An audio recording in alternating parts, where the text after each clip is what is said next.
Firman Tuhan hari ini telah diambil dari kitab Roma pasal 4 ayat 12 sampai 18. Penulis Juma akan membacakannya buat kita. Sebab itu, hendaklah dosa jangan berkuasa lagi di dalam tubuhmu yang fana, supaya kamu jangan lagi menuruti keinginannya. Dan janganlah kamu menyerahkan anggota-anggota tubuhmu kepada dosa untuk dipakai sebagai senjata kelaliman. Tetapi serahkanlah dirimu kepada Allah sebagai orang-orang yang dahulu mati, tetapi yang sekarang hidup. Dan serahkanlah anggota-anggota tubuhmu kepada Allah untuk menjadi senjata-senjata kebenaran. Sebab kamu tidak akan dikuasai lagi oleh dosa, karena kamu tidak berada di bawah hukum Taurat, tetapi di bawah kasih karunia. Jadi bagaimana? Apakah kita akan berbuat dosa karena kita tidak berada di bawah hukum Taurat, tetapi di bawah kasih karunia? Sekali-kali tidak. Apakah kamu tidak tahu bahwa apabila kamu menyerahkan dirimu kepada seseorang sebagai hamba untuk menaatinya, kamu adalah hamba orang itu yang harus kamu taati, baik dalam dosa yang memimpin kamu kepada kematian maupun dalam ketaatan yang memimpin kamu kepada kebenaran. Tetapi syukurlah kepada Allah, dahulu memang kamu hamba dosa, tetapi sekarang kamu dengan segenap hati telah mentaati pengajaran yang telah diteruskan kepadamu. Kamu telah dimerdekakan dari dosa dan menjadi hamba kebenaran. Amin. Amin. Ibu Anita akan memberikan khotbah dengan firman berjudul Kehidupan yang bermartabat secara rohani.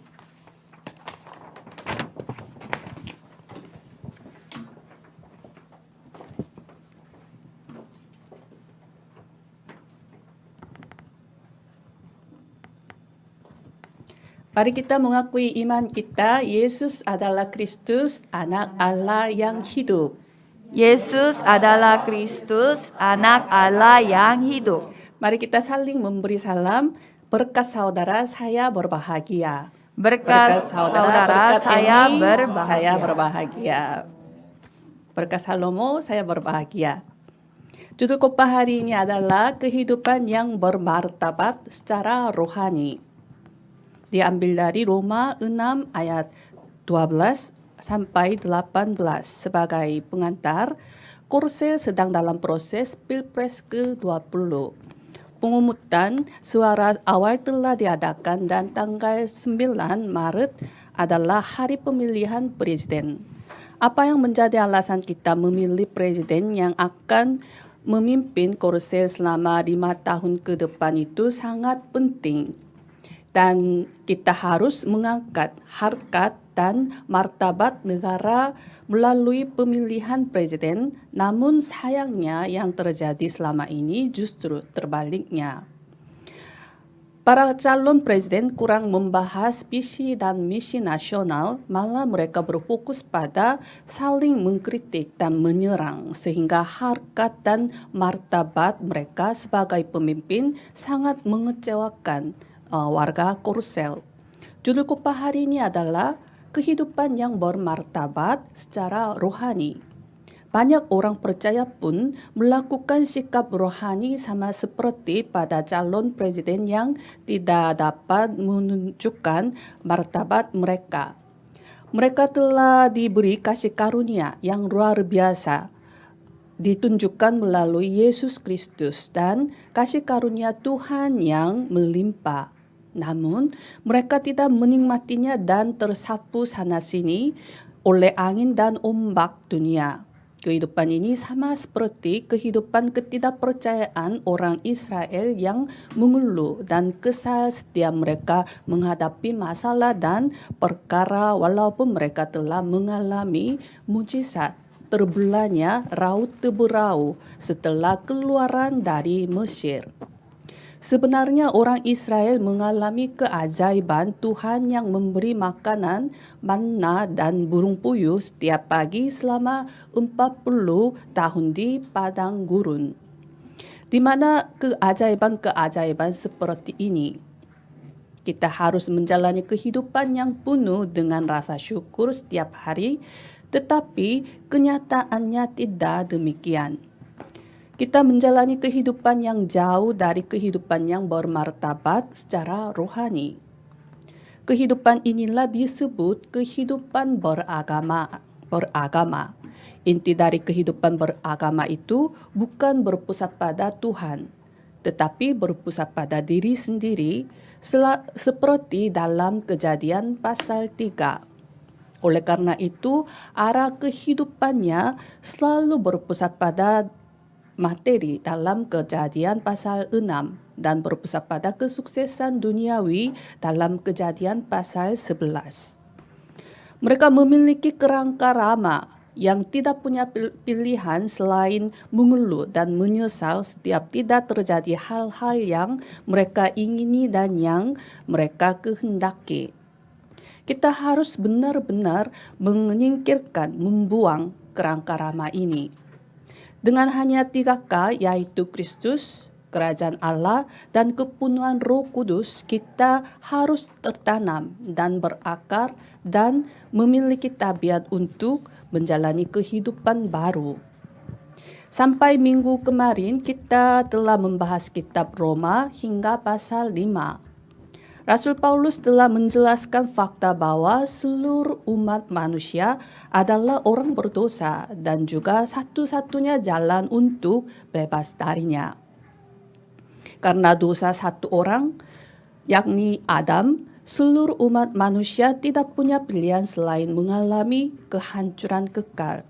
Tetapi melalui satu orang, Yesus Kristus, kita dibebaskan dari semua dosa, kutukan dan neraka, dan kita menerima berkat hidup yang kekal. Mengalami dan menikmati kasih karunia Tuhan yang melimpah secara nyata adalah kehidupan beriman yang alkitabiah, yaitu kehidupan beriman yang injili. Rasul Paulus menekankan fakta bahwa kita harus melengkapi sikap atau penampilan sebagai status yang telah diubah melalui Yesus Kristus. Dengan kata lain, kita harus menjalani kehidupan yang bermartabat secara rohani. Secara teologis, Rasul Paulus berbicara tentang kehidupan pengudusan. Pengudusan berarti sepenuhnya selaras dengan kehendak dan rencana Tuhan di hadapan Tuhan, bukan berdasarkan standar moral atau etika. Dengan kata lain, kita perlu menyadari apa yang Tuhan ingini kita hidupi dan hidup sesuai dengannya. Dengan kekuatan surgawi dan talenta surgawi yang Tuhan berikan kepada kita dari atas, kita akan pergi ke tempat mewujudkan misi surgawi untuk menyelamatkan 237 negara dan 5.000 suku bangsa. Ini adalah menjalani kehidupan yang bermartabat secara rohani. Secara khusus, Rasul Paulus secara nyata menunjukkan identitas rohani seperti apa yang harus kita miliki untuk menjalani kehidupan seperti ini melalui firman di kitab Roma pasal 6. Saya memberkati setiap jemaat Indonesia dalam nama Yesus Kristus. Kiranya saudara dapat menjalani kehidupan yang bermartabat secara rohani dan dapat memberi pengaruh rohani sebagai status yang telah diubah melalui Yesus Kristus. Amin. Pokok bahasan yang pertama adalah senjata kebenaran. Dalam ayat 12 sampai 13, sebab itu hendaklah dosa jangan berkuasa lagi di dalam tubuhmu yang fana, supaya kamu jangan lagi menuruti keinginannya. Dan janganlah kamu menyerahkan anggota-anggota tubuhmu kepada dosa untuk dipakai sebagai senjata kelaliman, tetapi serahkanlah dirimu kepada Allah sebagai orang-orang yang dahulu mati tetapi yang sekarang hidup. Dan serahkanlah anggota-anggota tubuhmu kepada Allah untuk menjadi senjata-senjata kebenaran. Amin. Rasul Paulus menekankan fakta bahwa kita tidak boleh lagi terus menjalani kehidupan yang dikuasai oleh dosa sebagai ciptaan baru melalui penebusan dan kebangkitan Yesus Kristus. Kita pada dasarnya sudah diselamatkan. Sesungguhnya kita tidak ada hubungannya dengan dosa. Dalam ayat 6 sampai 7, karena kita tahu bahwa manusia lama kita telah turut disalibkan supaya tubuh dosa kita hilang kuasanya, agar jangan kita menghambakan diri lagi kepada dosa. Sebab siapa yang telah mati, ia telah bebas dari dosa. Sudah selesai. Namun, kita tidak boleh menghilangkan fakta bahwa ada makhluk yang menipu kita. Selama kita hidup di bumi ini dengan tubuh fisik, makhluk rohani yang disebut setan terus menyerang kita tanpa henti. Lawanmu si iblis berjalan keliling sama seperti singa yang mengaum-aum dan mencari orang yang dapat ditelannya. Sampai kedatangan kedua Yesus Kristus. Dengan cara apapun mereka menipu kita dan menyerang kita agar kita tidak dapat menikmati berkat-berkat rohani yang telah diberikan kepada kita, yaitu status dan otoritas sebagai anak-anak Tuhan. Seorang teolog terkenal di dunia berpendapat seperti ini. Pendapatnya adalah bahwa bahkan jika kita menerima pembenaran dengan percaya kepada Yesus Kristus, jika kita tidak menjalani kehidupan yang layak untuk keselamatan, kita mungkin ditolak dari keselamatan pada penghakiman terakhir. Akhirnya, pembenaran Tuhan menjadi tidak lengkap dan hanya dapat dicapai bila pembenaran diselesaikan melalui tindakan atau etis atau moral. Seolah-olah gereja Katolik menegaskan bahwa keselamatan dicapai melalui perbuatan baik. Dia berpendapat bahwa pembenaran secara eskatologis ditunda. Sebagai teolog, pendapat seperti itu sangat mengecewakan kita. Banyak teolog sangat menentang hal ini. Mereka mengatakan bahwa merupakan tantangan bagi kemahakuasaan dan penghujatan terhadap Tuhan. Pembenaran keselamatan manusia bukan karena usaha atau perbuatan manusia, tetapi sepenuhnya karena kasih karunia dan pemberian Tuhan. Sebab karena kasih karunia kamu diselamatkan oleh iman, itu bukan hasil usahamu, tetapi pemberian Allah. Itu bukan hasil pekerjaanmu, jangan ada orang yang memegahkan diri. Apa yang benar-benar perlu kita lihat adalah bahwa setan menipu dengan sangat cerdik. Benarkah seorang teolog kelas dunia berkata demikian? Tidak sama sekali. Kita harus percaya pada firman yang tertulis dalam Alkitab. Sola Scriptura hanya Alkitab, sola fide hanya iman. Setan selalu berusaha membuat kita tidak dapat memberi pengaruh rohani sebagai senjata-senjata kebenaran. Salah satu usahanya adalah menggoyahkan keyakinan keselamatan kita. Mereka menamakan dalam diri kita rasa penghukuman, sehingga kita tidak dapat yakin akan keselamatan kita. Oleh sebab itu, dalam Efesus pasal 6, Paulus menekankan bahwa kita harus dipersenjatai secara rohani dengan perlengkapan senjata Allah. Lalu menyuruh kita untuk mengenakan topeng keselamatan dan berbaju jirakan keadilan. Ketika rasa penghukuman masuk ke dalam diri kita, kita menjadi berkonflik, putus asa, dan tidak mampu maju secara rohani. Otak dan jantung adalah bagian terpenting dari tubuh kita, dan sulit untuk pulih jika terluka pada bagian ini. Hal yang sama berlaku secara rohani. Saat kita kehilangan keyakinan keselamatan dan fakta bahwa kita telah benar-benar bebas dari dosa, kita jatuh ke dalam perasaan ketidakberdayaan rohani. Sehingga Rasul Paulus menekankan seperti ini. Sebab itu hendaklah dosa janganlah berkuasa lagi di dalam tubuhmu yang fana, supaya kamu jangan lagi menuruti keinginannya. Dan janganlah kamu menyerahkan anggota-anggota tubuhmu kepada dosa untuk dipakai sebagai senjata kelaliman.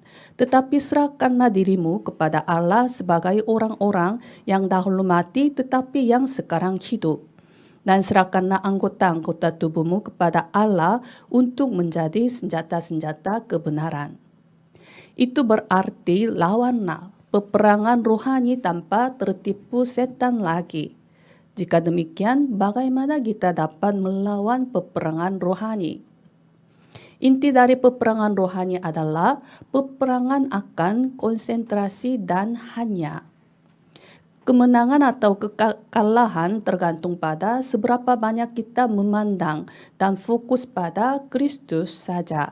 Amin. Kita tidak boleh menjadi sekedar Kristus secara rohani.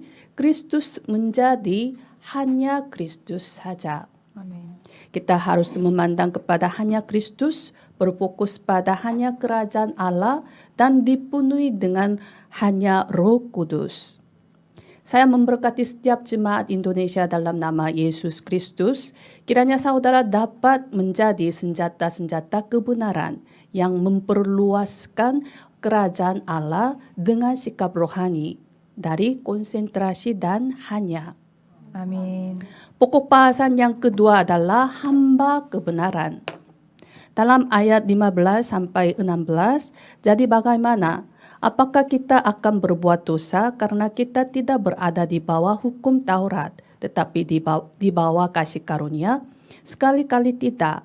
Apakah kamu tidak tahu bahwa apabila kamu menyerahkan dirimu kepada seseorang sebagai hamba untuk mentaatinya, kamu adalah hamba orang itu yang harus kamu taati, baik dalam dosa yang memimpin kamu kepada kematian maupun dalam ketaatan yang memimpin kamu kepada kebenaran.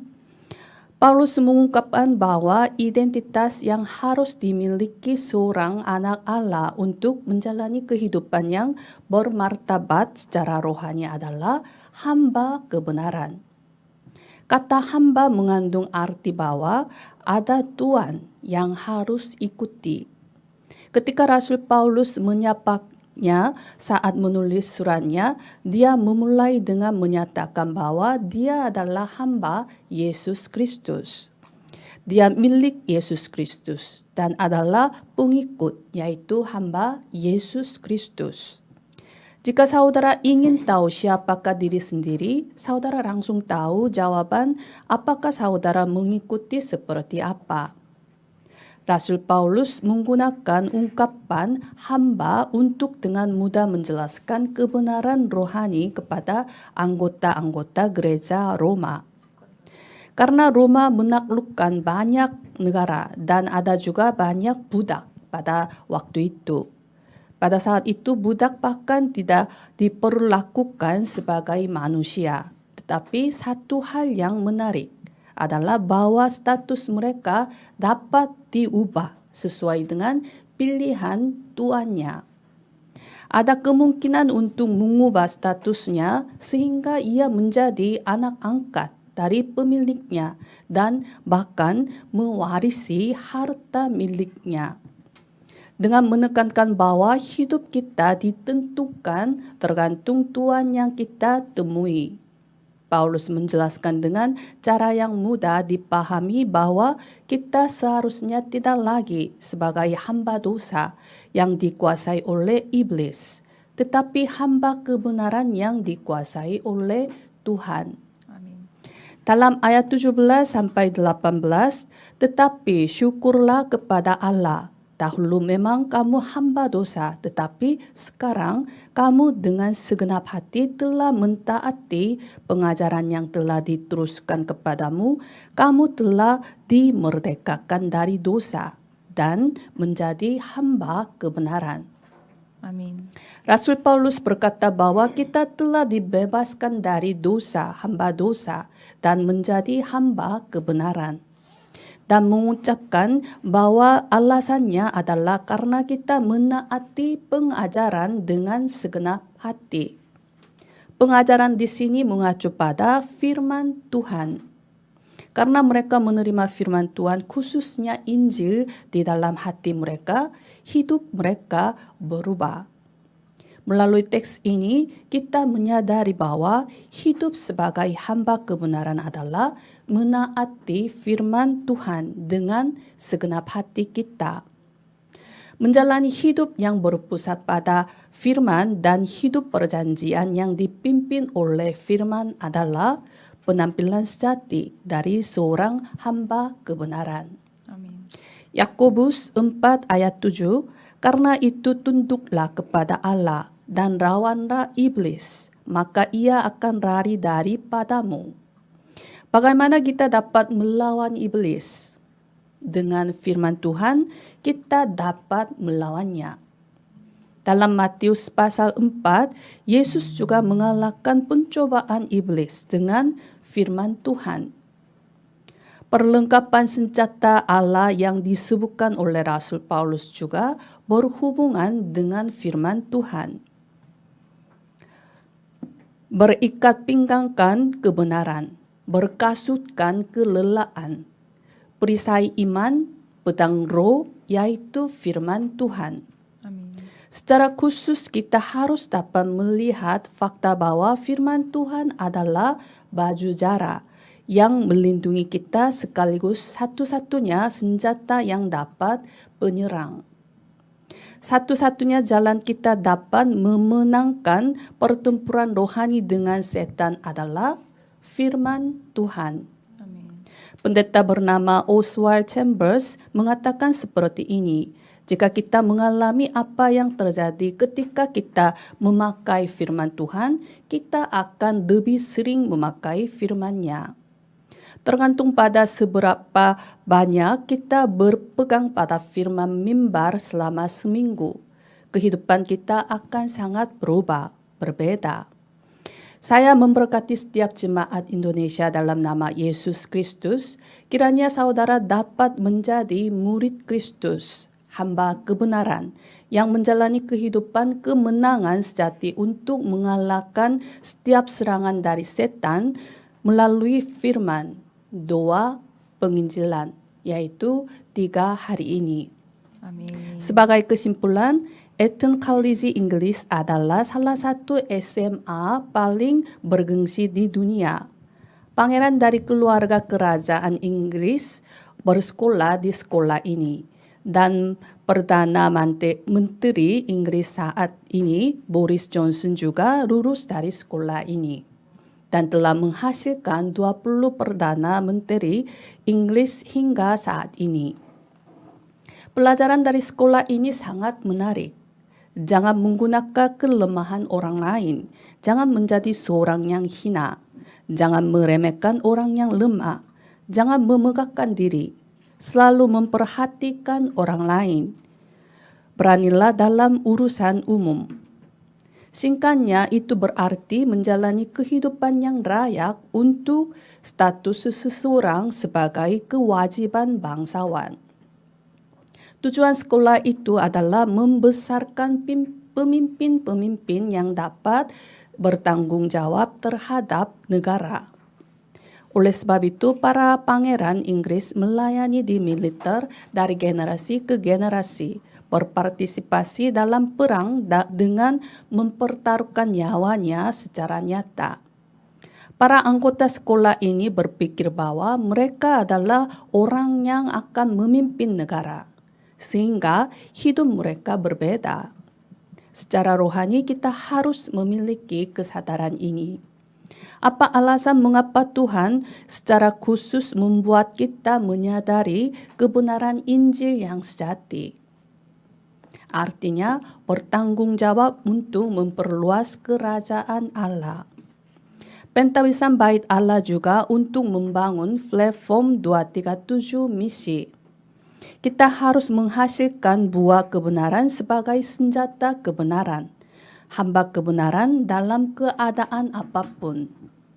Saya memberkati setiap jemaat Indonesia dalam nama Yesus Kristus. Kiranya saudara dapat menjadi summit rohani, puncak rohani seiring hidup yang bermartabat secara rohani untuk menyelamatkan 237 negara dan 5.000 suku bangsa. Amin. Mari kita berdoa. Kami mengucap syukur kepada Tuhan yang telah memerdekakan kami dari dosa, kutukan, bencana, dan kuasa setan. Biarlah kami memerangkan peperangan rohani dengan firman Tuhan dan menggunakan otoritas sebagai anak-anak Tuhan setiap saat 24 jam. Biarlah kami dapat menjalani kehidupan yang bermartabat secara rohani sebagai senjata kebenaran dan hamba kebenaran. Terima kasih Tuhan, kami berdoa dalam nama Yesus Kristus. Amin.